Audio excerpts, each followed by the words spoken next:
I just want to let you know, because I took a sneak peek at the leaderboard, and it looks like Marie has overtaken Jessica on the leaderboard for the number one top spot, right, Alex? It's becoming a race. I like it. Leaderboard, some great prizes out there. Make sure you're doing all you can to get your points up there. Not just the leader, but there's second, third place prizes as well, right, Sarah? Really great ones at that. Yeah, absolutely. And I want to just bring up a couple of points that Jessica made yesterday when we were talking to Laura. Jessica said in the chat function, companies will need to take a front seat on supply chain innovation and pivot, adopt faster. For example, Amazon was the first mover on revolutionizing last mile experience for their customers. Amazon had their drivers taking pictures of deliveries for years, but only now UPS and FedEx are adopting. Now, these are really, really great points. And I wanted to mention them because I saw them yesterday, but I wanted to mention them today. I mean, Amazon obviously revolutionizes in a variety of different ways. I don't know if you guys have seen it, but they have just issued a patent, I think, on in-air warehousing, and also in the ocean warehouse facilities as well. And so those are some fun facts that we've been talking about on our show. But what did you guys think about this morning? I mean, these case studies, I don't know about you, but I think that they are amazing. But one of the things that really stood out for me, Alex, is the focus on people. Both Kevin and Rick spoke about how important that is to the success of Supply Chains 2030. I mean, we can talk about planning, we can talk about inventory, we can talk about capacity all day long, but these two focused on people, and that's going to be the success for the future. What did you think? Yeah, the focus on people in Rick and Kevin's presentation was interesting because it was very much their people, right? Their company. Ashley's was also a focus on people in another way, and it was a supply chain focus on the customers, right? It was how that's can what we were design talking about earlier. Yeah, exactly. So how I think how the industry professionals and supply chain professionals are speaking and incorporating people not only into their own teams, into their own dialogue and their processes, but then also taking a customer-centric approach to it. It's really interesting. And I think it's building new capabilities specifically. And it's forcing teams, and teams that are doing it well are growing together. They're maturing together. And they're doing better in the business, right? We're seeing this from a metric standpoint. That's the whole point of the supply chains to admire. It's financial and operational metric efficiency. And we're seeing it, and we heard it from Ashley, Kevin, and Rick. Yeah, absolutely. And Karen just says impressive case studies from Toro and Clorox. So we're going to have Kevin here with us in just under 10 minutes. So make sure that you have your questions ready and put them into the chat box so that we can see them because we literally only have about 15 minutes with him coming up, and we want to make sure that we get to all of your questions. I know that I have a few questions all about some of the things that he was talking about, safe, throughput, culture, so much more. But before we get to that, we do have a poll for you. So let's get that poll up from the team. And the question that we're asking you right now, what are your barriers to be a supply chain to admire winner? So when you take a look at your supply chains and what you're doing within your companies, what is it that's holding you back from being, either Kevin or Ashley on stage talking about the supply chains to admire? So the first option is functional metrics. Now, I'm not seeing the poll up on screen yet, so if we can get the team to put that poll up on the screen, that would be great. Your first option is going to be functional metrics. The second option is lack of clarity on supply chain excellence. The third one is managerial turnover. And the fourth is role of finance. And if we have a fifth option, that's going to be the right technology.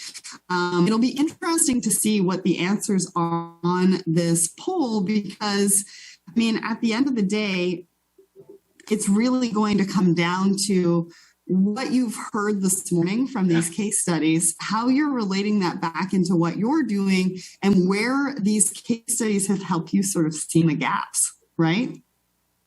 Fill in the gaps and recognize, I think, each company's not going to be able to plug and play the learnings in the exact way that Kevin talked about their integrated supply chain model, but you just got to listen and kind of take what you can from each of them and integrate it to your own. Take some of those learnings. And I specifically loved Kevin's lasagna analogy, Sarah. I thought that was really interesting. And it was great. He said, when you think of a supply chain, you obviously have your plan, your source, your make, and your deliver, like many people think about. Kevin. But yes, I did hear that. Yeah, yes, he said think about it like planning a meal. And when you start to humanize the supply chain and make supply chain and democratize planning, as Laura always says, and people understand it quite a bit more. It's not as messy, as complex. Obviously, there is the underlying complexity, but the terminology and the discussion doesn't have to be like that. Yeah, so we have the results from the poll from this morning that's up. Hopefully they can get the poll that we are doing right now about what are your barriers to be a supply chain to admire winner. While we're waiting for that, if we want to hear from the people in the audience, you can actually put answers into the chat box. So what are your barriers? Number one, again, functional metrics. Number two, lack of clarity on supply chain excellence.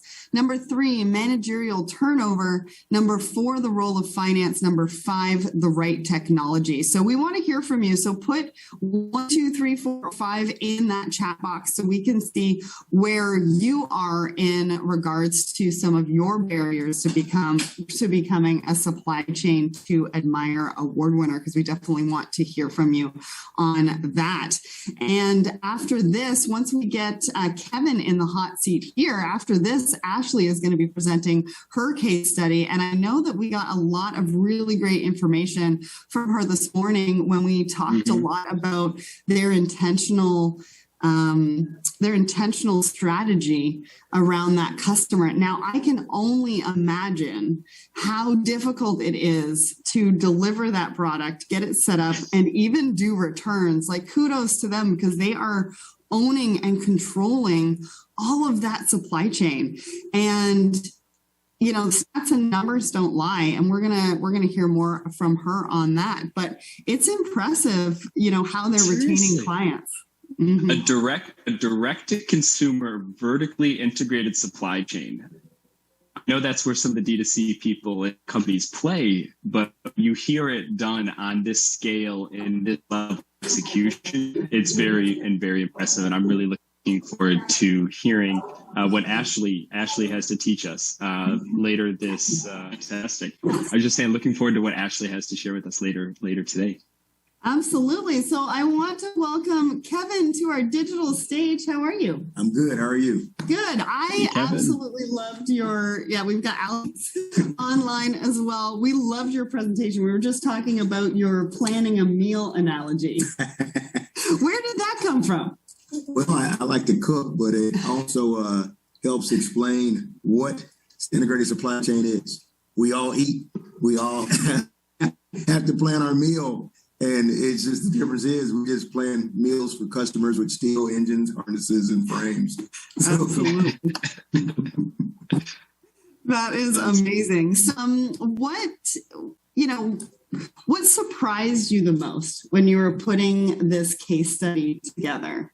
The great part about the last 3 years working through crisis, nothing really surprises you anymore. You take you take it as data, and it actually helps you make more calm decisions, because initially when you're practicing chaos is not good, but then when the chaos becomes normal, it's just like another sunny day in supply chain. So nothing has surprised me. I just take in stride and just listen attentively and respond accordingly with the data that's presented.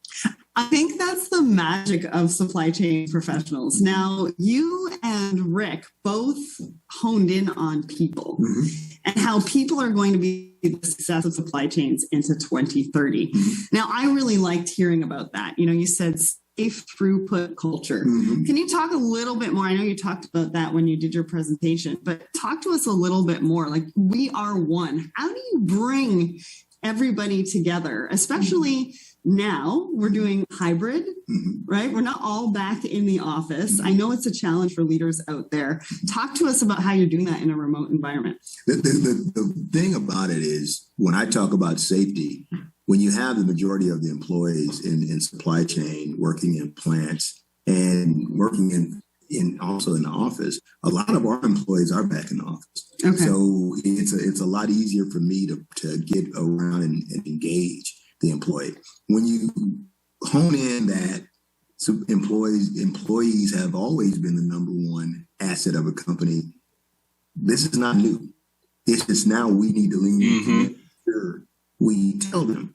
We found out very quickly, and Rick pointed to this, we found out very quickly that, who's going to build our products?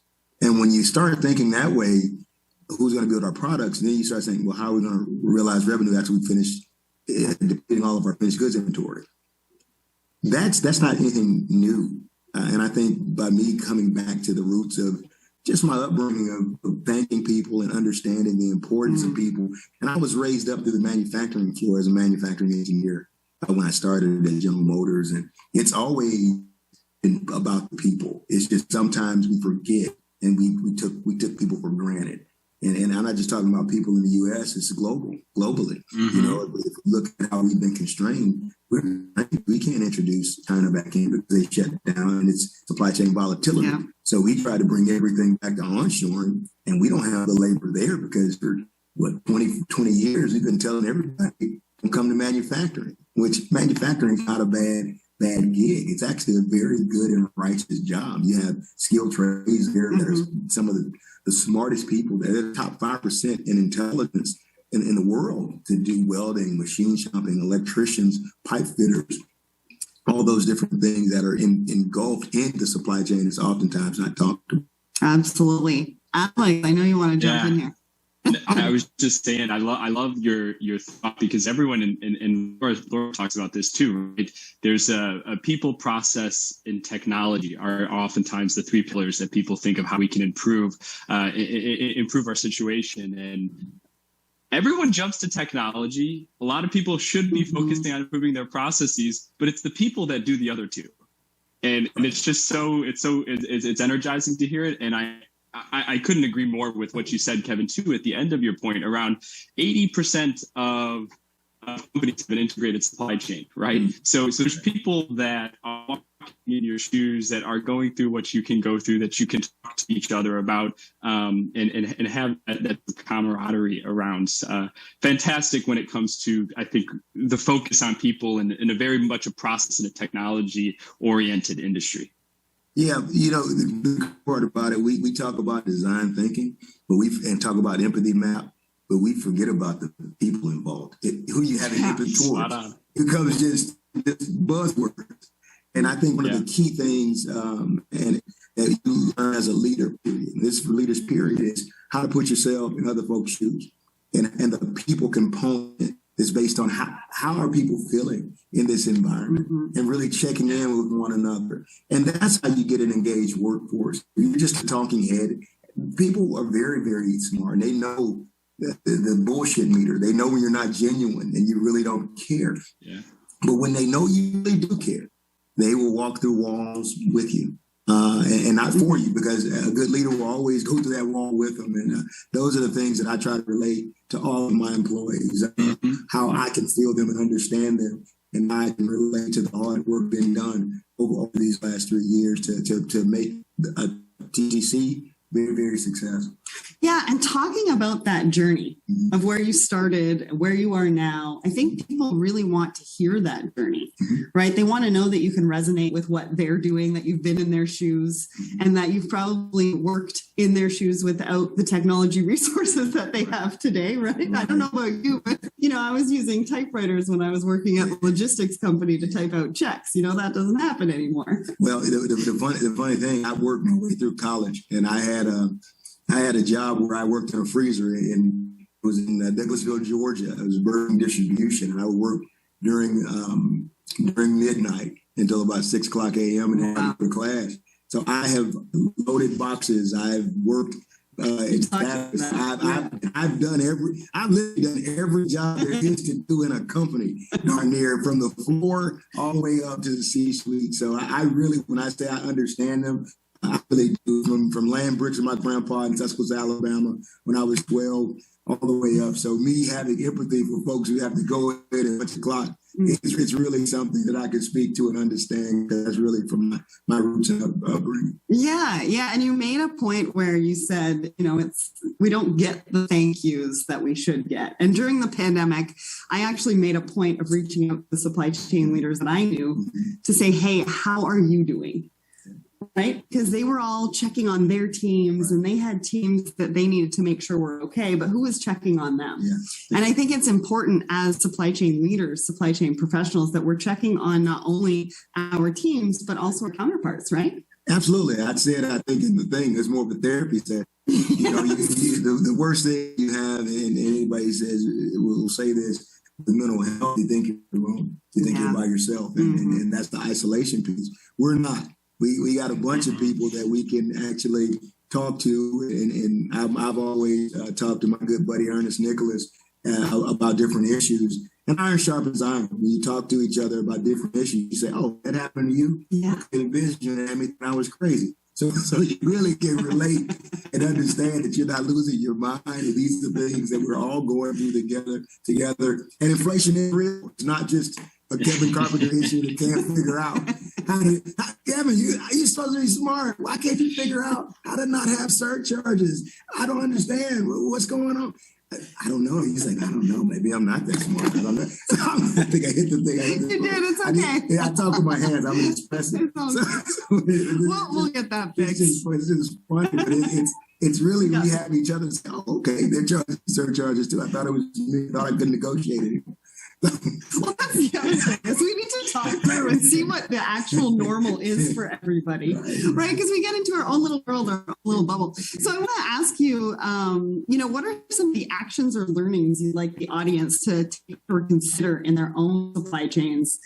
From the case study that you just represented, I always like to give them action items. And I also want to remind the digital audience that we are taking questions right now. So if you have any questions for Kevin, make sure to put them in the box. Yeah, what are some actions that you think that the audience can take away with them and do right away? Look, I think the best thing that we could do, that you can do, is visioning is important. Visioning goes into the impossible, and you can actually have ingredients of what your ideal state may be, whatever that may be. And then work yourself backwards and really create a plan to get there. And then systematically program manage the tactics to do what you say you're going to do, and really lean into when it's not possible. When it's not possible or you don't have the right resources there, and act quickly. I like the term, a phrase called patiently impatient, and meaning I'm in the present and I'm patient. But I'm constantly rearing to say, what's the next thing? And that's the visioning piece of you're being patient and getting what you need to know, but you're impatiently trying to go towards the castle on the hill. Absolutely. Alex. I love what you said there, Kevin, around kind of program managing your own process, because I think that gets lost a lot of times. It gets lost in just the process as a whole. But can you maybe talk about one other thing, which is around what questions you mentioned this kind of one thing you could do is program manage your process to improve it, right? But what are some questions that supply chain professionals should be asking ourselves as we look to 2030? How can you subject yourself to the plan? I think a lot of supply chain folks don't like to talk manufacturing, but we have to lead into how can we subject ourselves to the plan. Rick said it, and this is the mantra of functional excellence: keep the plants running. That's our goal alignment. If those plants ain't running, we're not making. And when I get really southern, that means I'm passing. When those plants are not running, I can't. When those plants are not running, we're not making any money. And I don't care what type of sourcing strategy you have or supply chain strategy. If you have the wrong product components there, and we don't have to make it, it does not matter. So that's why I say we go towards an integrated supply chain, making the plants the center of it. And when the plants are the center, you subject everything that you're doing to say, I need to keep these plants running. Right. Those are the things that supply chain professionals, because I said supply chain versus manufacturing. No, we're integrated. And everything that you set up in contract from a sourcing standpoint and get MOQs on, it leads into the plants. And can they order it? Can they get it in quantity? Can they get it on time? So we add value. So if you start thinking that piece of it, I think you have a full picture of plan, source, make, and deliver. Yeah, great. That plant is your critical path. You can't let that shut down, right? If that shuts down, everything else shuts down afterwards. Timelines delayed, your money, everything. You can't pay your suppliers. That shuts down. Exactly. Every, and this is my old plant leader talking right here. Everything else is overhead. Everything else is indirect labor. The direct labor is what pays the bills. So indirect labor. Indirect labor. Direct labor is the men and women on that floor adding value. Everything else is overhead, and if they don't add the value at a certain time to get things to our customer, we're in trouble. That is so true. And you mentioned Rick. We're going to have Rick back here at 12:30 today. So if you have any questions for him, make sure you get those questions ready, because he's going to be back with us to answer your pressing questions from his case study as well. Now, I have one more question for you. What about the right technology? How important, because we've talked a lot about people. You've said that the chaos in 2030 is if we don't take corrective action with our people. But there's a lot of talk about technology. There's a lot of talk about digital transformation. Where does that sit in all of these conversations about 2030? I'm going to say I graduated from Georgia Tech, mathematics, electrical engineer. Morehouse mathematics, and went to Georgia Tech, electrical engineer. I was a controls engineer for General Motors.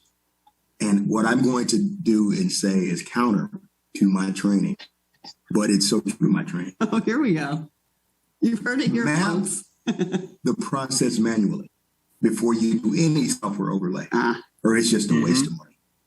And so many people trying to sell me tech, people may try to go in and buy tech to think we're going to transform. But if you don't have it mapped where you understand the inputs and the outputs of every node, from all the way from the beginning to the end of every piece of the business, you will waste money and you will have glaring, bad things, because all it's going to do is amplify it. Technology will amplify or optimize, and we want to optimize it. So please if anybody tries to sell you digital transformation and they don't get down with a value stream map, to kick them out the door.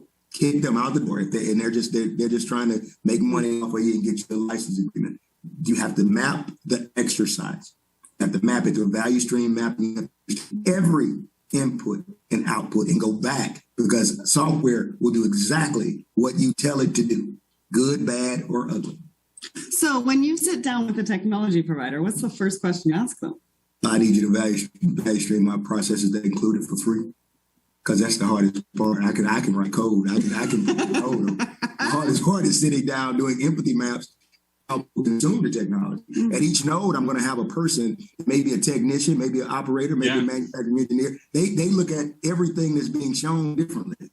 So that's where the empathy map across that value stream map comes into play to where you have to really understand what the consumers of that tech is going to do, versus just saying, I'm going to digitally transform. What does that mean? I'm just going to say it's a subscription. You over here, that's my annuity. You get rich off of it as a technology company. And look, I love technology. That's to my core. But you have to do it the right way. Manual process first. Understand all the inputs and outputs, the people that consume it, and then overlay the software. Absolutely. Well, thank you so much, Kevin, for joining us and providing some additional insights from your case study. I loved it. We've got the results from our poll. What are your barriers to be a Supply Chains to Admire award winner? 75% of you said lack clarity on supply chain excellence. So I think we need to talk a little bit more about that with Laura a little later. So I'm going to make a note of that. And then 25% of you said functional metrics as well. So now we are going to be back at 12:30 with Rick from Clorox. So again, make sure that you get all of your questions ready for him. And then right after that, we are going to go into trivia. We're going to have some fun with some supply chain trivia for you. And we're going to be having a winner of that round announced at the end of today as well. So we are going to go back to the in-person stage right now because I think we've got a panel happening with all of you from the Supply Chains to Admire case study. Plus, we've got Ashley first. Ashley goes first with our third Supply Chains to Admire case study, and then I think we go into panel. So we will see you back here on the digital stage at 12:30. All right. Thank you so much, everybody. Thanks. Thanks.